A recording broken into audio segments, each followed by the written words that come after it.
Pole sa blíži k méte.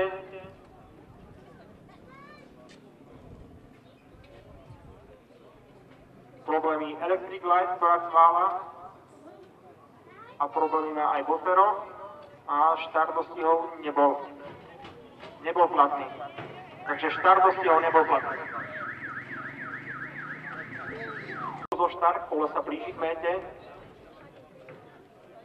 Trošku problémy Basby Kartuš a takisto cvála aj Starboy BN a práve sa začala jarná cena štvoročných je z konzorcium klasické zápolenie na 1700 metrov letným štartom o 90 000 korún českých so sedmičkou aktérov. Problémy má Starboy BN a takisto Electra Glide, čiže dvaja českí odchovanci vzadu, naopak dopredu v nevysokom tempe vyrazil Bob Harley, na druhej pozícii ho istý stajňový kolega Botero, pri bariére potom Hanspogy, a je tam aj Harmony Best a Basby Kartuš. Takáto je situácia v obľúku za cieľov, krátko po štarte na 6. pozícii potom zrovnaný Starboy BN a problémy robí Electra Glide.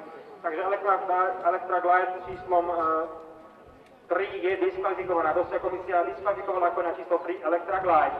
Pole už je na protiľahlej stene, spoza lesníka vybieha na prvom mieste favorizovaný Bob Harley, na druhej pozícii sa tam drží v tejto chvíli pomerne prekvapivo Enfogy, na treťom mieste potom stajňová družka Harmony Best a teraz tam je ďalšie cválanie a Botero sa vycválal, takisto je diskvalifikovaný pre nadmerné cválenie, takže už iba dostihli 5 koní a na tom 5. poslednom klasifikovanom mieste zatiaľ s jednotkou Starboy BN. Čiže o víťazstvo môže bojovať 4 koní, papírovo teda favoriti Bob Harley a Basby Kartuš. Ďalej potom na 3. a 4. pozícii dvaja outsidery, ale príjemne prekvapujúco idúci zatiaľ zástupcovia stajne Vávra Chropíne, konkrétne české kobylky, českého chovu Harmony Best a Enfogy si to rozdajú o 3. miesto a zdá sa, že v polovici oblúka pred cieľom už to bude súboj favoritov. Basby Kartuš s Jaromírom Kotáskom nastupuje zvonka, Bob Harley potom ide pri bariére.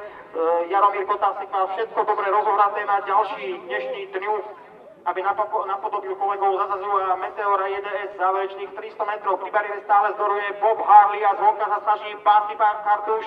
Na 3. pozícii potom Harmony Best pred Enfogy a na 5. mieste Botero, ktorý je diskvalifikovaný, za ním Starboy BN záverečných 100 metrov. Stále je to Bob Harley, ktorý ide druhý tým a zdá sa, že viac sa už šankulitov nepustí. Basby Kartuš sa snaží, ale Jaromír Kotásek neboli tam vyjazdiť na potom. Bob Harley to kontroluje a vyťazí na druhej pozícii Basby Kartuš.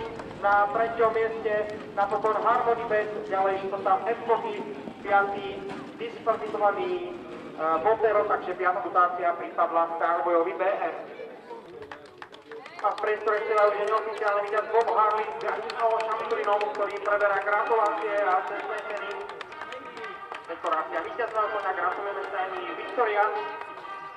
A dodávam, že Bob Harley bol s komisiou vybraný na dopingovú kontrolu.